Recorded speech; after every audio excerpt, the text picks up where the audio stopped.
all of you today. It's such a nice day outside. This is our OWLS program, and it stands for Older, Wiser, Learning Seniors. But you know what? I figured as long as you're an adult and you want to come, this is for you. So I'm glad to see some people enjoying their lunch here and a chance to visit with other people. The Mahaska County Conservation Board wants to bring you programs for you to enjoy that provides a lot of interest in local history and things about our environment and nature. And we're excited that today that Linda Fox will be presenting about Belle Fountain. Just curious, I don't want to take away any questions you're going to ask, but I'm wondering who has ties to Belle Fountain in this room? And I knew there'd be a few people. And I love local history, and I know you're going to enjoy this. Just a few things. My name is Laura DeCook. I'm the naturalist for the Mahaska County Conservation Board. So I do the education programs out of here, and I go to other places to present too. And so personally, I'm thrilled to see all of you here. I counted 73 people, if I counted correctly. So. Few things, if you wish to get up at any time and have a cup of coffee, there's a pot in the kitchen area. Restrooms are straight down the hallway. Feel free to get up anytime you need. Afterward, if you wish to take time to look around upstairs, happy to do that. And let's see, upcoming programs. This Saturday is our Youth Outdoor Field Day, and we have quite a few families signed up to do outdoor activities such as fishing, archery, bow fishing, learning how to do Dutch oven cooking, lots of outdoor activities. And if you have any families that you would like to encourage to come out, they can stop out at Russell Wildlife about 8:30 Saturday morning till noon and encourage them to come participate. It's $10 a person.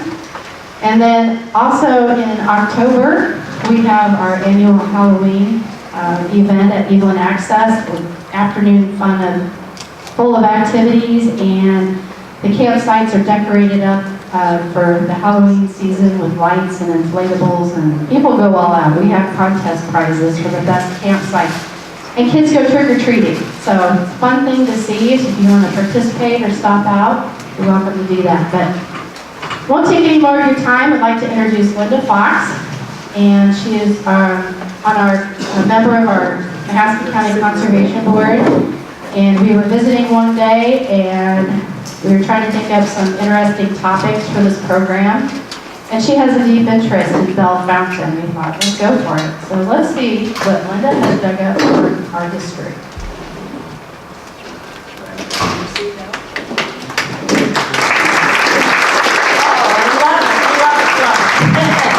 My name is Linda Fox. I was a children's librarian here at the public library for 30 years. Most of the kids, even to this day as adults, call me Mrs. Fox. But I'll let you all call me Linda. I retired almost 7 years ago, and upon retiring, a lot of people asked you to volunteer. And one of the things I decided I really thought would be fun to do would be on the Mahaska County Conservation Board. And it has been a fun event. You are now sitting in this beautiful new building that we finished in May, and it opened the doors, and it is called an ELC. Now that acronym stands for Environmental Learning Center. And within the Environmental Learning Center, we want to educate people and kids on what is outside, what is in the history. And if you look over here, all that pile of stuff is our new traveling display on snakes that will be set up. We have a whole area upstairs we want you to look at. There are mammoth bones that were found in Mahaska County. There are artifacts. There are furs. There are all kinds of interesting things that will make people want to put down those electronic devices and go outside and breathe the air and enjoy nature. Now, So much for my plug for Conservation Center. I have a direct connection to Belle Fountain. I was raised in Tracy, Iowa, and Tracy is transplant, and I'll explain later, from the town of Belle Fountain. I was raised there all my life, and in 1965, my parents bought an acreage just on the outskirts of Tracy, and I was so relieved they didn't buy the place in Melcher, Dallas, because I would have had to graduate from high school my senior year in a school I had never gone to, and I got to continue to go to the Twin Cedars School.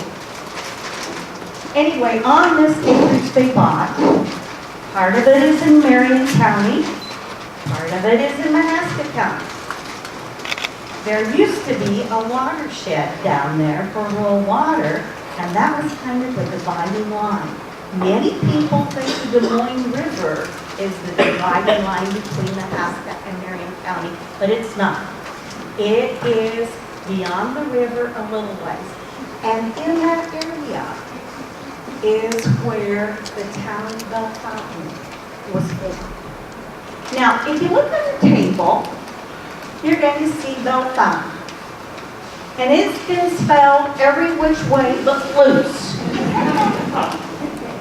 Now, when I was growing up in the Iowa history books, and it was in the Iowa history books when I was growing up, Mary Coleman was my 5th grade teacher, and she taught Iowa history, and the way it was spelled was Belleffountaine.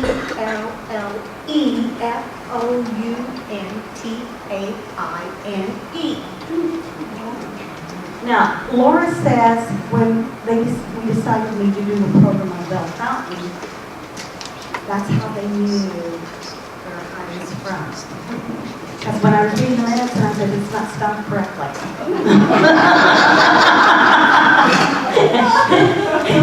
And our director says, well, we checked with the courthouse, and it doesn't have an E on the end. Well, history has got it spelled all different ways. And you know, not everybody is the best speller in the world. So when you're doing a land deed or something governmental, it may not always be spelled correctly. But anyway, I just think it's kind of fun. And then even in our advertisement, when I saw how Laura had spelled it, I thought, oh no. But it is one of the ways that is acceptable. Belle Fountain, the name of the town, was done by Matilda Thistle. And I just love that name. Matilda Thistle was the first woman to live in the town of Belle Fountain, and they gave her the honor of naming the town. And she named it after the town in Ohio where she was from. So that's how we got the name. Now, where is Belle Fountain? There's a little map on there. If you go to the extreme western part of Mahaska County, a little beyond the river, is where the line is, the river, Belle Fountain rests right under the Moines River on the banks on the west side. Now, in reading the research, some of it said on the north bank and the south bank. Now, you think, wait a minute, that's west, that's east. Yeah, wait a minute. No river forms a straight line. Oh, yeah, we have the winding river. And so sometimes it'll say on the south bank and sometimes it'll say on the north bank. And I kind of figured it out. You know, this is. But anyway, that's where the town of Belle Fountain was right on the west bank of the river. And it is in Scott Township. And we'll talk a little bit about that in a little bit. Now, if I were Cher, which I'm not, I'd say, if we could turn back time. Well, we are going to turn back time. Going back to the early days in history of Belle Fountain will take you back to the time of the Native Americans. Now, the Native Americans, as Laura did an absolutely wonderful program last meeting at OWLS, and they videotaped it on the Native Americans that lived here, and it was the Sac and the Fox Indians.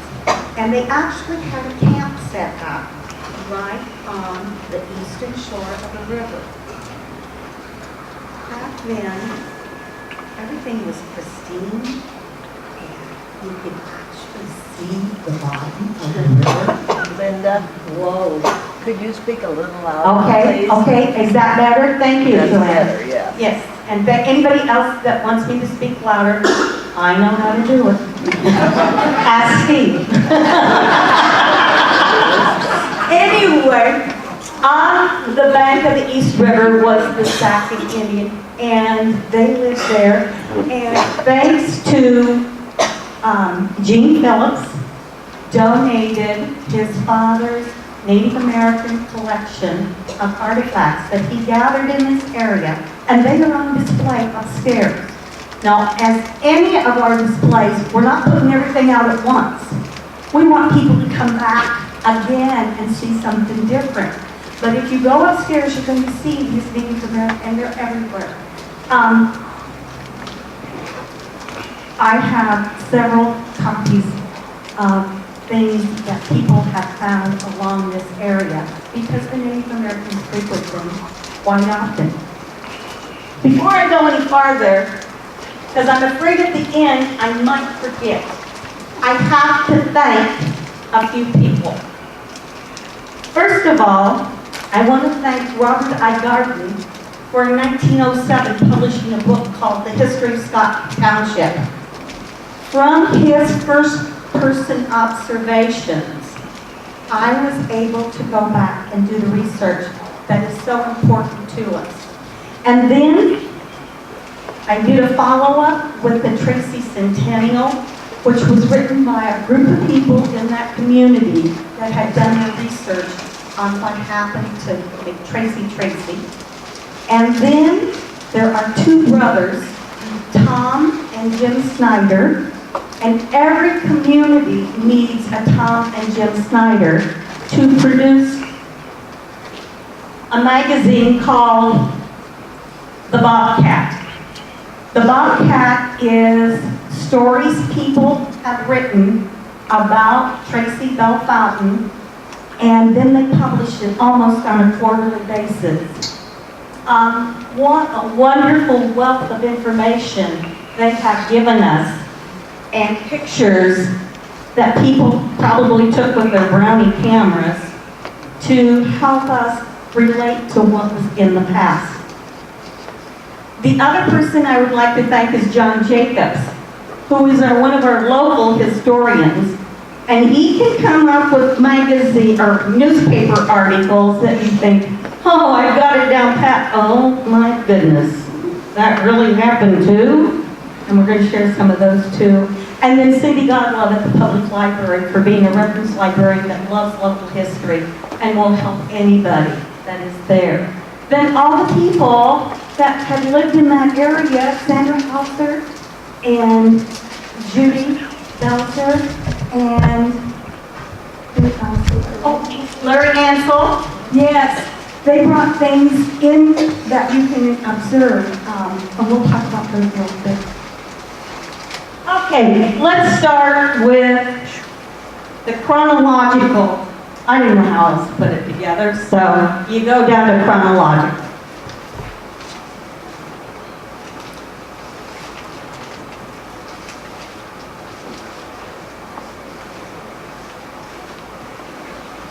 (1842) was when the government bought the land from the Native Americans. Now, I don't know if I found any records on how much they gave for it, but this was the turning point on when people could file claims and settle in the area.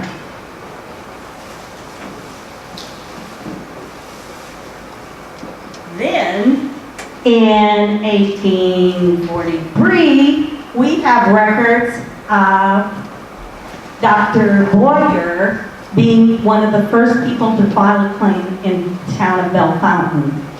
He and his wife Anna bought several acres there, They established a little community of cabins in a circle, and one of the other ones was Robert Gardner, the father of the man who wrote this book that you can have so much information from.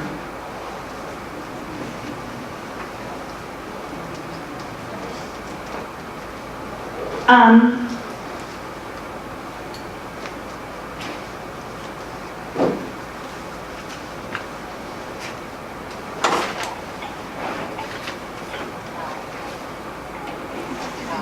1845, the county was divided into 15 townships. Now, it wasn't known as Scott Township when it started.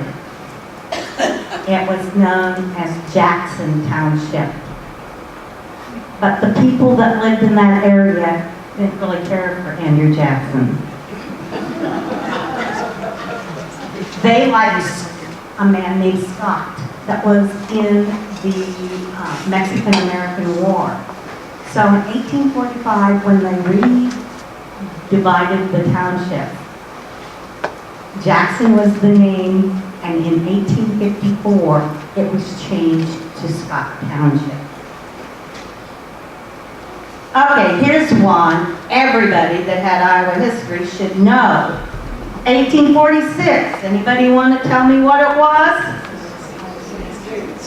Iowa became a state. Well, it was also the year that Ezra Thistle got a license to have a ferry that crossed the Des Moines River. Now, he had to pay $2 to the county commissioners to get a license to cross that ferry. But this man was a real entrepreneur for the time, because crossing that river made it so people could get goods and they could sell goods back and forth because that ferry was operating. It made it one of the key places along the Des Moines River. So he decided he would have a store that would sell things, because he had a 3-horse team that would go down to Keokuk 130 miles and come back with goods that they could sell to people either crossing the river or people that lived in the area. Some of the things that they had was coffee, molasses, tobacco, flour, sugar, and they had them in their log cabin as part of it, and that was their store. I like the fact that, have you ever gone down to Walmart lately?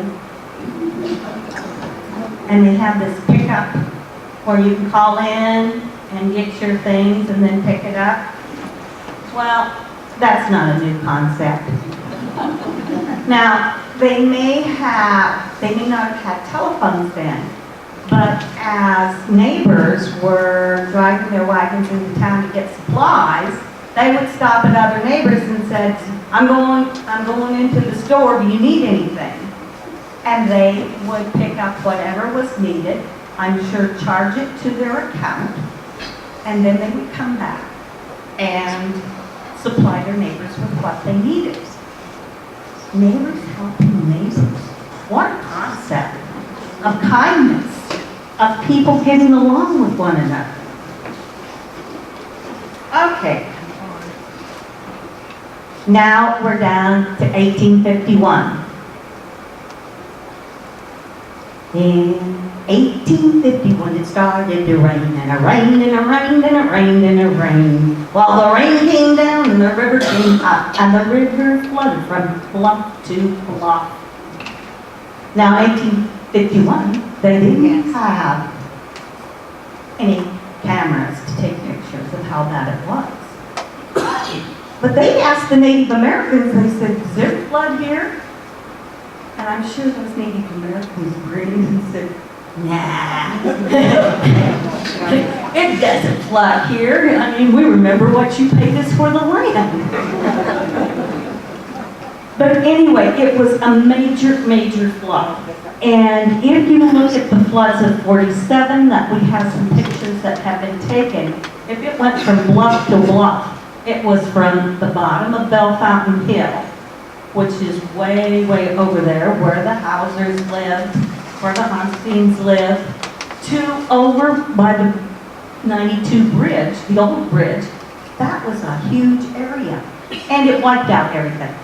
I mean, these first settlers settled on the river bottoms, they settled near the shore, and when the floods came, things were gone. It said, and I'd love to write a children's book on this one, the other's cabin was flooded up to the roof. And when they got there, the cat and a chicken were up on the roof. Now, can you imagine a cat and a chicken up on a roof? One of them's, and I can't swim, and I can't swim either. And the cat says, I'm hungry.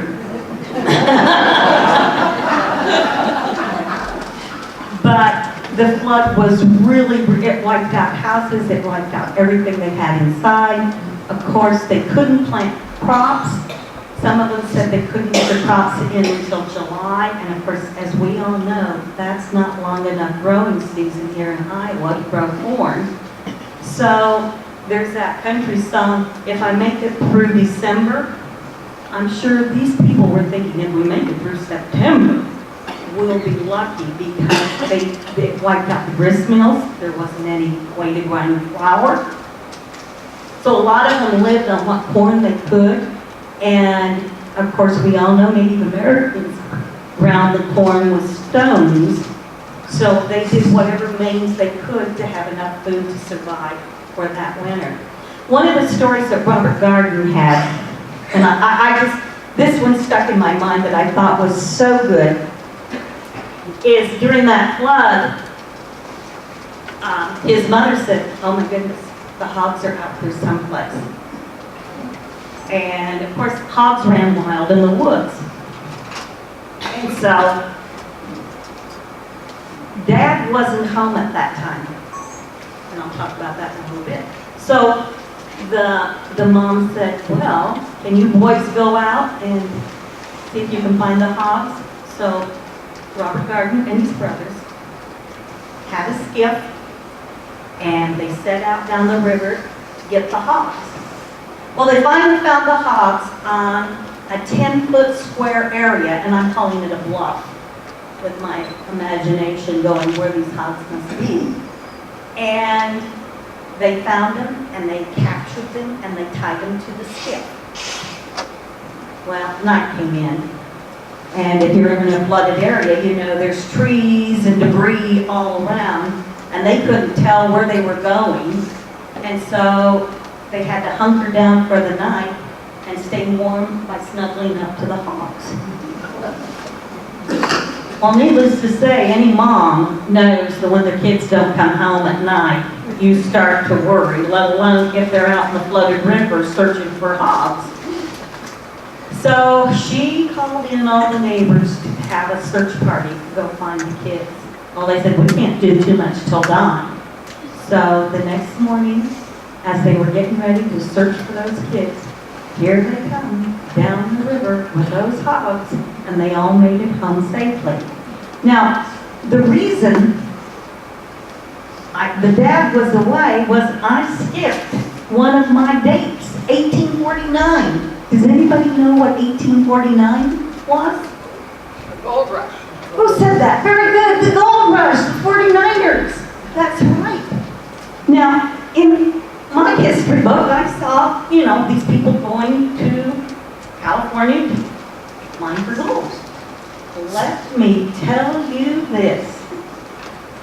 That river was so packed with people heading out west to make their fortune.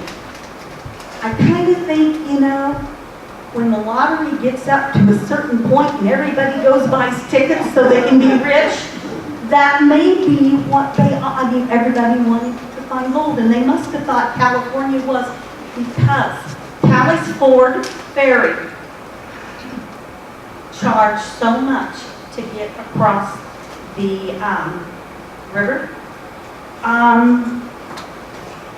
I have some place where it is so many cents, six and a fourth cents for one person to go across the ferry. A team of horses and a wagon was a quarter. 4 horses with a wagon was 50 cents. 5 cents for a head of cattle. 3 cents for a head of sheep or a hog. Anyway, people came and that was their only way to cross the river. They were backed up.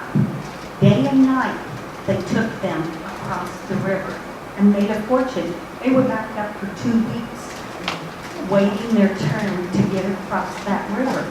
Now you tell me what an entrepreneur that had to have been.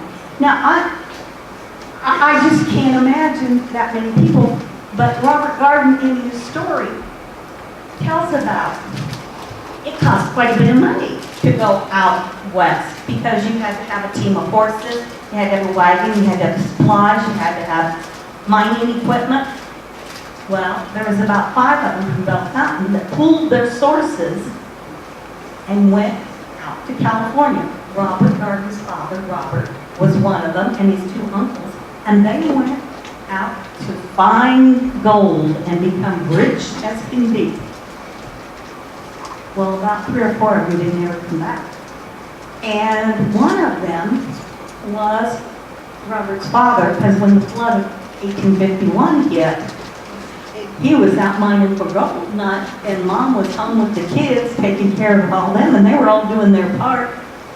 And his uncles, they didn't come back either. But his dad, he found out when he was in the Civil War in 1861, got killed in a mining accident, so that's where he was left. And where is the beach? Right here. And she was telling me she didn't, it was your great-grandfather too? My great-great-grandfather. Great-great-grandfather. And she had no idea whether they buried him? Yeah, he died there. They said he died there in the mine. But we don't know whether he really, if they shipped him back home to be buried at Belle Fountain Cemetery. So, yeah, a lot of those untold stories, but wow, what stories. Well, the flood of 1851 was terrible, but it did bring good things. And one of the good things it brought was river traffic. The river was now wide enough and deep enough it could handle steamboats. And this was Belle Fountain's claim to fame. I mean, it was a real metropolis for the time in the fact that ships were coming upstream from Rochester, from Eddyville, on through up to Des Moines and back during the winter, the summer and spring months, and you could hear the loud clanging of the ships and their whistles, and when they would port, people would come from miles around and have it kind of like a celebration, because not only did they bring goods and supplies, they also brought people. Now, Larry Ansel was kind enough to bring in, I don't even think I can lift it, I can't lift it. Anyway, a pulley. Oh, Laura, you think, okay, Laura, this way? Okay, a pulley that was used to bring the ships into shore during this time. And this was used right here at Belle Fountain. There were a lot of ships that came in, and you know, ships have their name. I have to laugh. When we had a boat, ours was named the Algae Queen. But Algae Queen, yeah, and you can guess why. But there were names such as the Globe, Gordon, Luella, Claire Hines, Defiance, and there was a stern wheel, and Alice was the name, and it was the nicest boat that came through. You know, oh wow, everybody wanted to come see it. And the Scotts, William Scott, they had a baby, and so what did they name their baby but Alice, after the boat that came through? And I thought that was kind of a fun thing. During the riverboat era, Belle Fountain really prospered. There were like 2 stables, harness shop, shoe shop, hotel, a stagecoach ran through because you could bring people and then you could transport them by stage. There were 2 blacksmith shops. And then the stagecoach shop was still standing until 1958, and then it was torn down there at Belle Fountain. There were 2 hotels. A church was built across from the cemetery, but church services were originally held out in the groves of the trees, which I thought was kind of fun. And schools. The first school was a log cabin, and a very small log cabin, and there were 3 families, and they built these families accordingly for how many children they had. So I think a teacher got paid $10.70 for 3 months for teaching all those kids. Each family had to pay a little over $3 to send their kids to school. Robert Garden also served in the Civil War, and that was where he was in the Civil War when he heard about his father passing away in the mines. And he has a wonderful section on the book on the Civil War. And then one of the stories I'd really like to share with you is one that John Jacobs dug up in a newspaper article, that there was a couple, and the guy was from Missouri, and he came up to Belle Fountain, and he was bragging, I'm going to guess it maybe the tavern, I don't know, could be the general store, but he was bragging about how many Union soldiers he killed while he was in the war. Well, this didn't go down with the people that were in there, because most of them were Union soldiers, and they'd come back from the war, and some of them were disabled, some of them were handicapped, and some of them, had really served in the war, and it was an awful thing, and they said, no, we don't want to hear your story on how many people you've killed. That's not us. That's not what we're all about. And so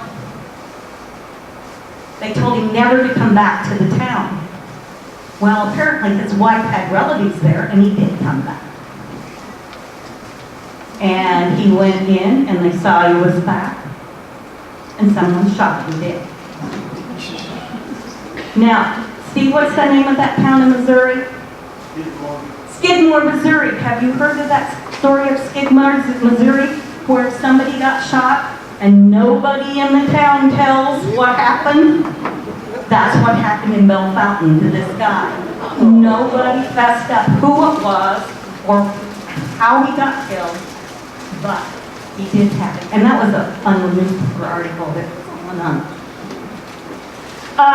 Many of the supplies that came in by riverboat were shipped to other small towns like Hamilton, La Villa, Attica, Gosport, Oskaloosa.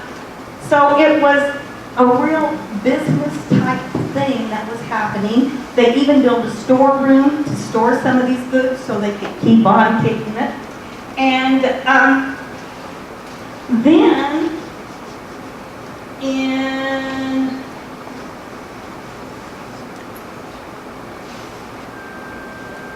1852, that's when they changed the name of the county from Jackson to Scott. In 1854, the General Assembly met and said, of the state legislatures, they met and they said, we really need to move that town or the capital from Iowa City to a more central location. And I read in my Iowa history book, and Mrs. Coleman told us that Belle Fountain missed by 1 vote of becoming the capital of Iowa. And then John Jacobs, bless his heart, gives me this editorial about that really wasn't true. I read that too. Somebody said I read that too? Yes, I read that that's a myth. And I don't know, I see Betty here that served in the state legislature, and you know, things come up, and they come into committee. And this is how I was reading the editorial that this person had written. It was in committee, and there was 2 people on the committee that wanted it to be in Monroe City. In fact, they'd even bought plots of land in Monroe City, and since it didn't happen there, they gave the people their money back that had bought the land there. See, this was big time even then. Money talked on what was going to happen. Well, there were other places besides Belle Fountain that were not, Pella was one of the nominations. Somebody even mentioned Rochester, which was down the river. There was talk of Oskaloosa being the capital. But according to our records, under the 5th General Assembly, the first ballot, they voted, and Belle Fountain missed it by 1 vote. In December 4th of 1854. I'm going to take that as what it is. Let's don't change history. Some of the digging is fun.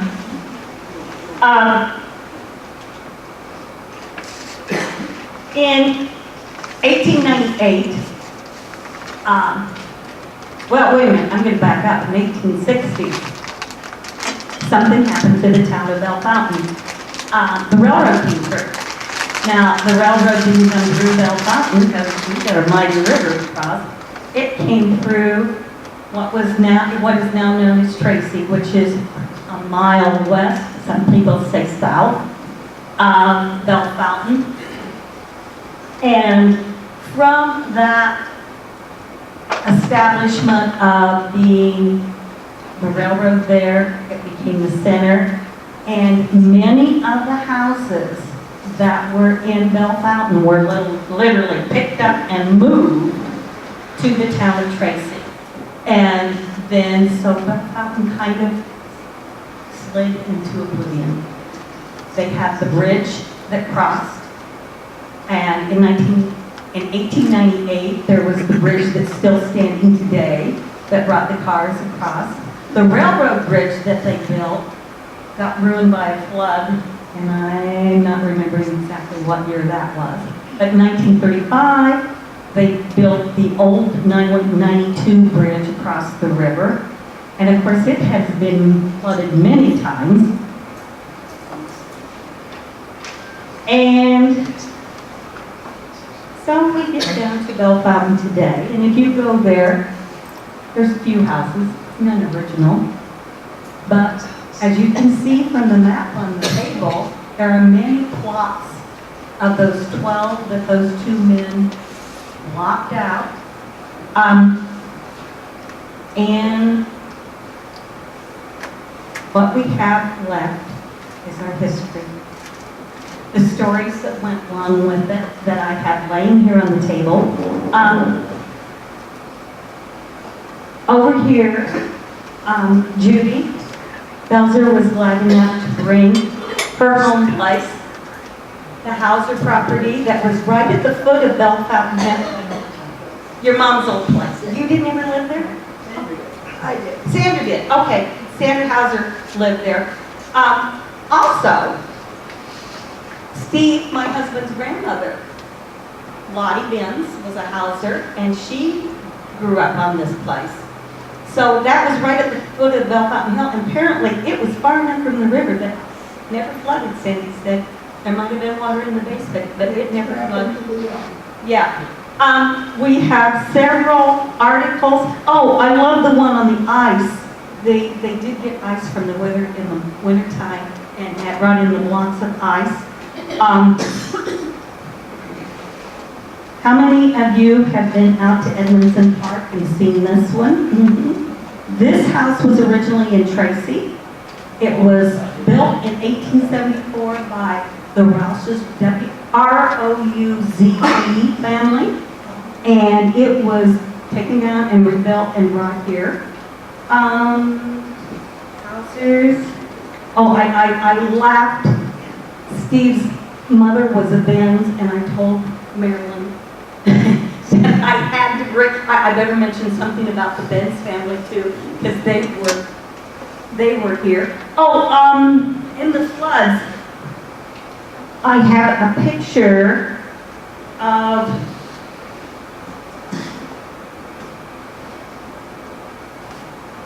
a flooded area on the east side of the river.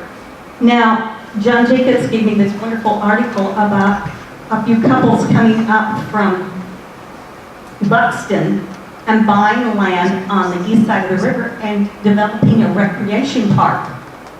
And Steve's mother had told us she could remember going to dances or ball games down there. Well,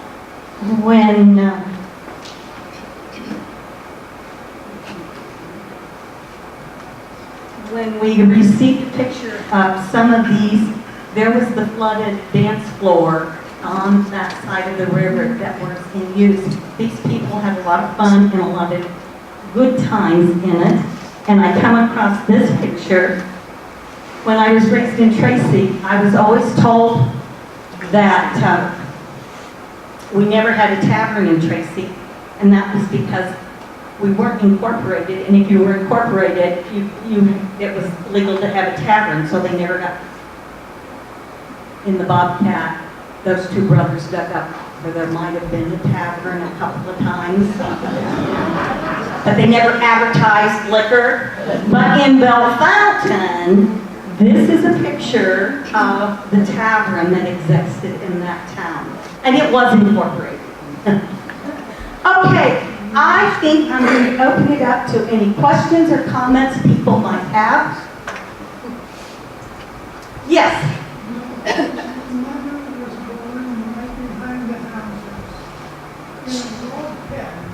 There was 12 Silver's children born there between 1890 something and when I was born, there was 2 boys that were.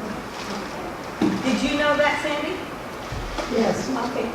now you told me all about that. Did everybody hear? Bernie said that My mother was a Silver. his mother was a Silvers and was born in a log cabin close to where the Hauser's place was. Is that correct? Yeah, okay. Well, see, what I'm finding is when you do this research, it's like putting a jigsaw puzzle together.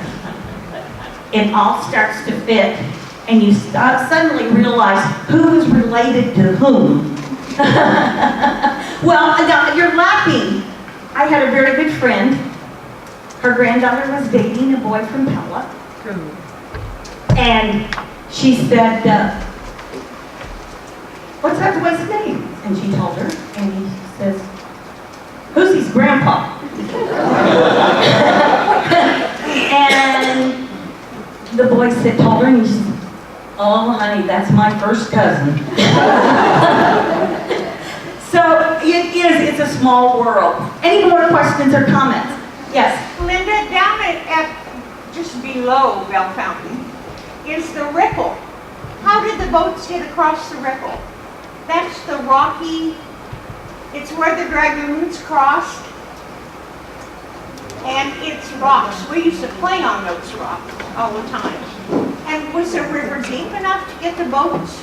Now, see, from what I've read, there was only riverboat traffic from 1851 to 1858. And I'm guessing the river may have been high enough during those years that it did allow, that's the only way, because before that it was not deep enough to have riverboat traffic. So, I don't know, I didn't live back then. Well, If I could turn back time.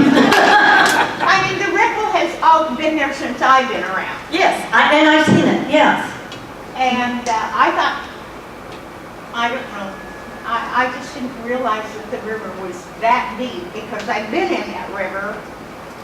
Yeah. And I can remember on Easter morning going down for sunrise service and having people baptized in the river. Yes. Yeah. So, Linda, yes, Steve and I was just talking there. you were talking while I was giving the presentation. Okay, what we were talking about is that we don't know the year and they put the pipeline went across the river. And we're wondering if that could have possibly had something to do with the river, in the river. Well, when did the dragoons go through? Yeah, that would be early. Yeah. That would be before my time.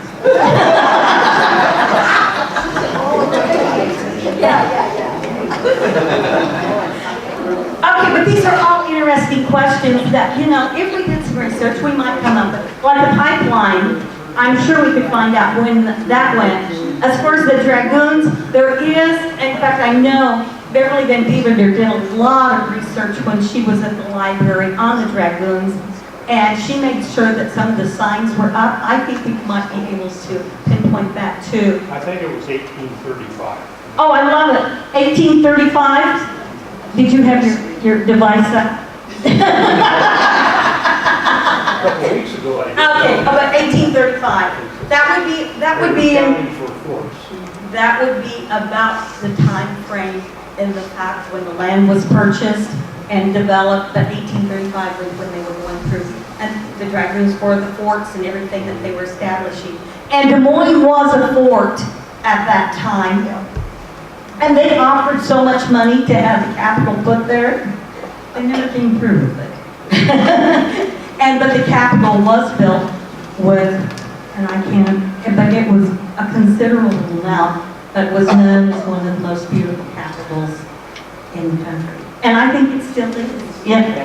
Betty? I want you to clarify just one moment.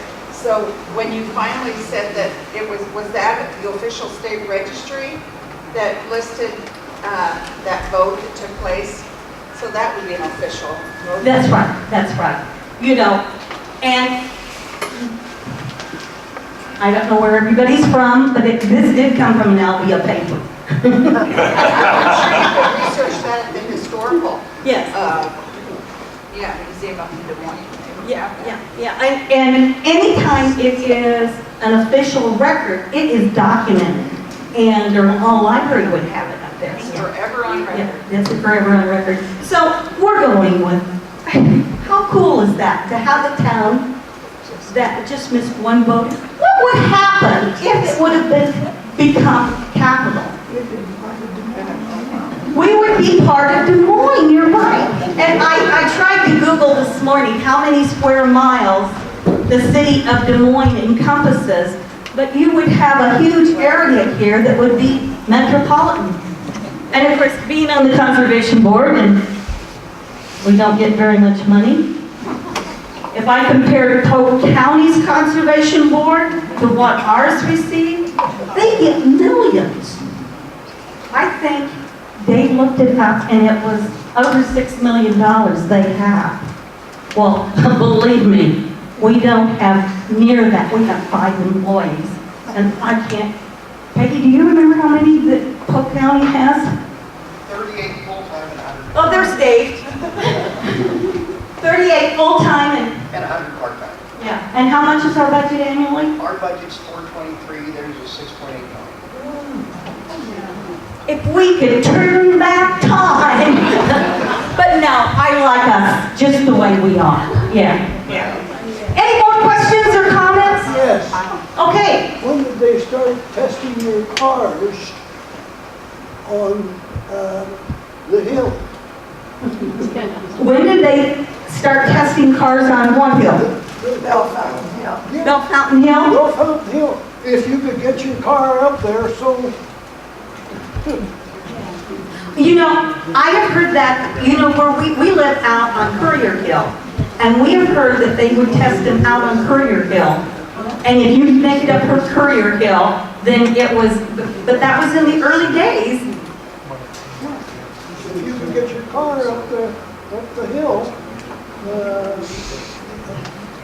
That was an accomplishment. If you could get your car up the hill, that was an accomplishment. That was a good car. It was a good car. It's not like that commercial you see of that car going up the stairs. No, well, I always laugh. When Steve was dating me, he had a car that was pretty noisy. And I could hear him coming down Belle Fountain Hill. I knew just about how long it would take. And the bridge curved around a little ways, and he told me one time how fast he was going when he came across that bridge. I remember when I was a young girl, I used to sit out on the roof of the house there, and it took a semi 7 shifts to get up the hill. Wow.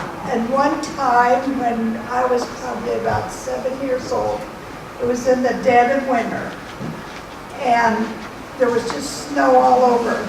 And anyway, the semi got stuck going up the hill. So he came and he put a flare in our front yard. Well, my dad came to the stairway of the upstairs and said, "Grandma and Sandra, get down here, our house is on fire."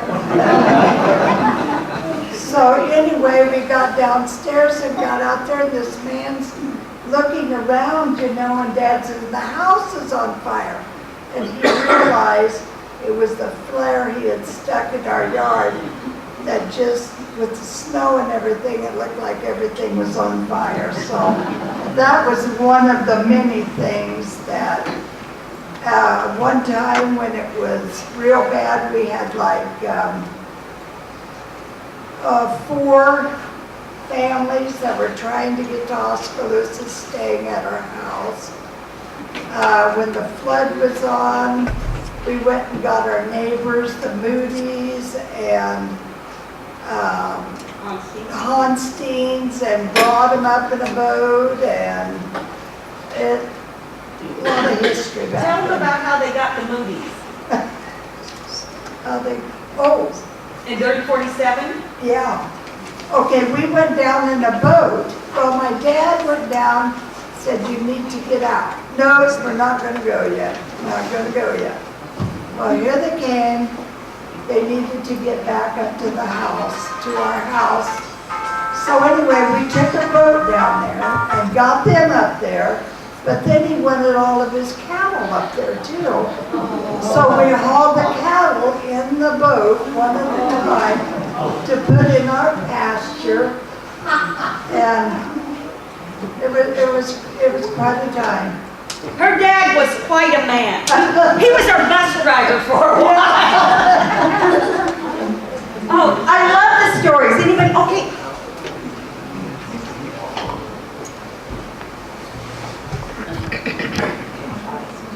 Would anyone know when Belle Fountain Hill on Old 92 was paved? When was that? Steve's mom had a story about that, and I'm not going to repeat that one.